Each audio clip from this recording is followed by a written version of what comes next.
ಸ್ನೇಹಿತರೆ, ಅರಬ್ ರಾಷ್ಟ್ರಗಳಲ್ಲಿ ಮುಖ್ಯವಾಗಿ ಬೆಳೆಯುವಂತಹ ಖರ್ಜೂರವನ್ನು ದಕ್ಷಿಣ ಭಾರತದಲ್ಲಿ, ಅದರಲ್ಲೂ ಕರ್ನಾಟಕದ ರಾಜಧಾನಿ ಬೆಂಗಳೂರಿನ ಸಮೀಪವಿರುವ ಗೌರಿಬಿದನೂರಿನಲ್ಲಿ ದಿವಾಕರ್ ಚೆನ್ನಪ್ಪನವರು ಈ ಖರ್ಜೂರದ ಕಂಪನ್ನು ಕರ್ನಾಟಕದೆಲ್ಲೆಡೆಗೆ ಹಬ್ಬಿಸಲು ಒಳ್ಳೆಯ ಸಾಧನೆಯನ್ನು ಮಾಡಿದ್ದಾರೆ.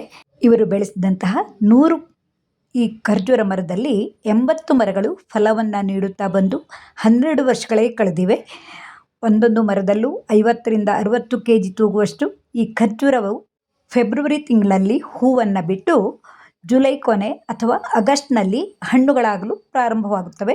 ಇಂತಹ ಸಾವಯವ ರೀತಿಯಲ್ಲಿ ಬೆಳೆದಂತಹ ಖರ್ಜೂರವನ್ನು 2 ವರ್ಷಗಳ ಹಿಂದೆ ಸ್ವಲ್ಪವೇ ರುಚಿ ನೋಡಿದ್ದೆ. ಈ ವರ್ಷ ಮನೆ ಬಾಗಿಲಿಗೆ ತರಿಸಿಕೊಂಡು ಇದರ ಸವಿಯನ್ನು ಸವಿಯುವುದರಿಂದ ಈ ವಿಡಿಯೋವನ್ನು ನಿಮ್ಮೊಡನೆ ಹಂಚಿಕೊಳ್ತಾ ಇದ್ದೀನಿ. ಅನೇಕರಿಗೆ ಇಲ್ಲಿಯೇ ಬಂದು ಖರ್ಜೂರವನ್ನು ಸವಿಯುವಂತಹ ಅವಕಾಶವನ್ನು ಕೊಟ್ಟು ಖರ್ಜೂರವನ್ನು ಮನೆಗೂ ಕೊಂಡೊಯ್ಯುವಂತಹ ಕಾರ್ಯಕ್ರಮವನ್ನು ಸಹ ಮಾಡುತ್ತಿದ್ದಾರೆ. ಆದರೆ ಈ ವರ್ಷ ಈ ಫಸಲು ಈ ವರ್ಷಕ್ಕೆ ಇಂದು ಅಥವಾ ನಾಳೆಗೆ ಬೆಳೆಯು ಕೊನೆಗೊಳ್ಳಲಿದೆ. ಯಾಕೆಂದರೆ ಅನೇಕರು ಈ ಖರ್ಜೂರವನ್ನು ಸವಿದು ತಮ್ಮ ಮನೆ ಬಾಗಿಲಿಗೂ ಸಹ ತರಿಸಿಕೊಂಡಿದ್ದಾರಂತೆ. ಹಾಗಾಗಿ ಇವತ್ತು ಅಥವಾ ನಾಳೆ ಆದರೆ ಬೆಂಗಳೂರಿನ ಸಮೀಪದಲ್ಲಿರುವವರಿಗೆ ಈ ಖರ್ಜೂರವನ್ನು ಮನೆ ಬಾಗಿಲಿಗೆ ತರಿಸಿಕೊಂಡು ಸವಿಯುವಂತಹ ಅವಕಾಶವಿದೆ. ಈ ಖರ್ಜೂರವನ್ನು ಸವಿಯೋಕೆ ಅನೇಕರು ಅಲ್ಲಿಗೆ ಹೋಗಿ ಖರ್ಜೂರವನ್ನು ಸವಿದು ಬರುವಂತಹ ಅವಕಾಶವನ್ನು ಇಟ್ಟುದರಿಂದ ಎಲ್ಲ ಭಾಗಗಳಿಂದಲೂ ಜನರು ಇಲ್ಲಿಗೆ ಬಂದು ಖರ್ಜೂರವನ್ನು ಸವಿದು ಖುಷಿಪಟ್ಟ ಕೆಲವು ಕ್ಷಣಗಳನ್ನು ನೋಡಬಹುದು.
ನಾನು ಶ್ಯಾಮ್ ಸುಂದರ್ ಅಂತ ಇಲ್ಲಿ Mysuru NIE professor and also work in green technologies.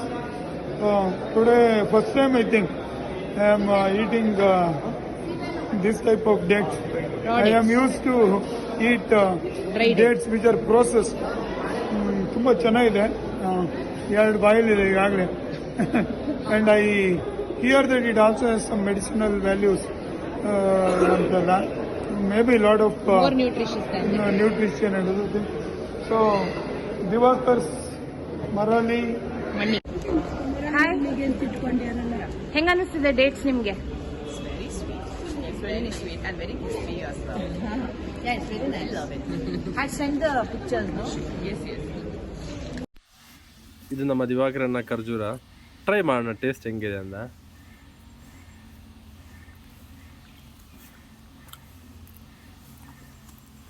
Ultimate taste ಆಗಿದೆ, ಬೆಲ್ಲಾಗಿಂದ ಸಿಹಿಯಾಗಿದೆ.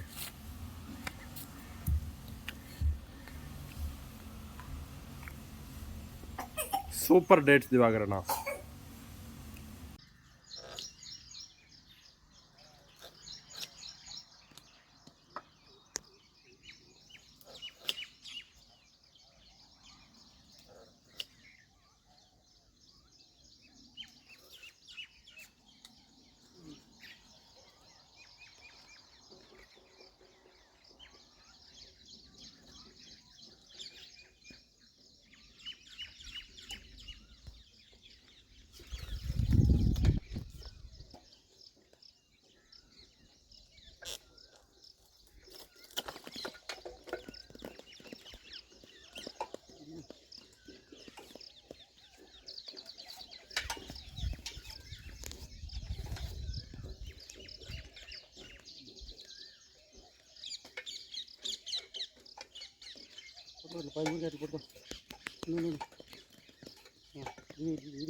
ನೋಡಿ, ಇದು ಈ ಖರ್ಜೂರದ ಹಣ್ಣನ್ನು ತರಿಸಿದ್ದೆ. ನೋಡೋಕ್ಕೆ ಈ ರೀತಿ ಇದ್ದರೂ ಸ್ವಲ್ಪ ಗಟ್ಟಿಯಾಗಿರುತ್ತೆ ಹಣ್ಣು ಅಂದ್ರೂ, ಆದರೆ ತಿನ್ನುವಾಗ ತುಂಬ ಸಿಹಿಯಾಗಿರುವಂತಹ ಸಿಪ್ಪೆ ಸಹಿತ ತಿನ್ನುವಂತಹ ಖರ್ಜೂರವಾಗಿದೆ.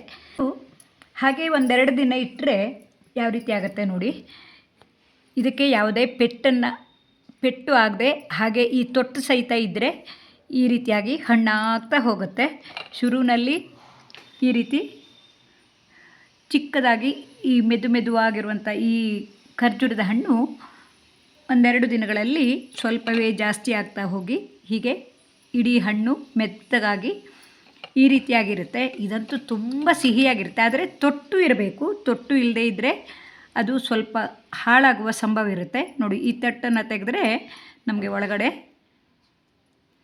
ಖರ್ಜೂರವೇ ಆಗಿರುತ್ತೆ. ತುಂಬ ಮೆದುವಾಗಿರುವ ಮತ್ತು ಸಿಹಿಯಾಗಿರುವಂತಹ ಖರ್ಜೂರವಾಗಿರುತ್ತೆ. ನಾವು ಈ ತಾಜಾ ಹಣ್ಣನ್ನು ಅದು ಈ ಕರ್ನಾಟಕದಲ್ಲಿ ಬೆಂಗಳೂರಿನಲ್ಲಿ ಮನೆಯಲ್ಲೇ ತಿನ್ನೋದಂತೂ ತುಂಬ ಖುಷಿಯಾಗತ್ತೆ. ನೋಡಿ, ಇದು ಖರ್ಜೂರದ ಬೀಜನೇ ಆಗಿರುತ್ತೆ. ಇದನ್ನು ತಿಂದರೆ ನೋಡಿ ತುಂಬ ಸಿಹಿಯಾಗಿರುತ್ತೆ. ತುಂಬ ಸಿಹಿಯಾಗಿ ಮೆದುವಾಗಿ ಇದೆ. ಮೆದುವಾಗುವ ಮೊದಲೇ ಈ ಹಣ್ಣನ್ನು ಸಹ ಹಾಗೆಯೇ ತಿನ್ನಬಹುದು. ಈ ರೀತಿಯಾಗಿರುತ್ತೆ ನೋಡಿ. ಇಷ್ಟೊಂದು ಸಿಹಿ ಇರೋಲ್ಲ, ಆದರೆ ನಾವು ಸೇಬು ಹಣ್ಣೆಲ್ಲ ತಿಂತೀವಲ್ಲ ಆ ರೀತಿಯಾಗಿರುತ್ತೆ. ಇದು ಅಷ್ಟೇ ನೋಡಿ, ತಿಂದು ತೋರಿಸ್ತೀನಿ. ಕ್ರಂಚಿಯಾಗಿರುತ್ತೆ. ಇದ್ರ ಒಳಗಡೆ ಇದು ಬೀಜ ಇರುತ್ತೆ. ನಾವು ಸೇಬು ಹಣ್ಣೆಲ್ಲ ತಿಂತೀವಲ್ಲ ಅದೇ ರೀತಿ ಸ್ವಲ್ಪ ಗಟ್ಟಿಯಾಗಿರುತ್ತೆ, ಆದರೆ ಸಿಹಿ ಇದೆ. ಇಂತಹ ಸವಿಯಾದ ಖರ್ಜೂರವನ್ನು ಸವಿದ ಈ ವಿಡಿಯೋವು ನಿಮಗೂ ಇಷ್ಟವಾಗಿರಬಹುದು. ಹಾಗೆಯೇ ನಿಮಗೂ ಈ ರೀತಿಯಾದ ಖರ್ಜೂರವು ಬೇಕಾದಲ್ಲಿ ಈ ಕೂಡಲೇ ನಾನಿಲ್ಲಿ ಕೊಟ್ಟಿರುವ ನಂಬರ್ಗೆ ಸಂಪರ್ಕಿಸಿ ನಿಮ್ಮ ಮನೆ ಬಾಗಿಲಿಗೆ ತರಿಸಿಕೊಳ್ಳಿ. ಇಲ್ಲವಾದಲ್ಲಿ ಈ ಬೆಳೆಯು ಈ ವರ್ಷಕ್ಕೆ ಕೊನೆಗೊಳ್ಳಲಿದೆ. ಮುಂದಿನ ವರ್ಷವೇ ಈ ಬೆಳೆಯನ್ನು ಸವಿಯುವಂತಹ ಅವಕಾಶವು ಸಿಗೋದು. ಮುಂದಿನ ವಿಡಿಯೋಕ್ಕಾಗಿ ಕಾಯುತ್ತೀರಿ. ತಮ್ಮೆಲ್ಲರ ಪ್ರೋತ್ಸಾಹಕ್ಕಾಗಿ ಧನ್ಯವಾದಗಳು.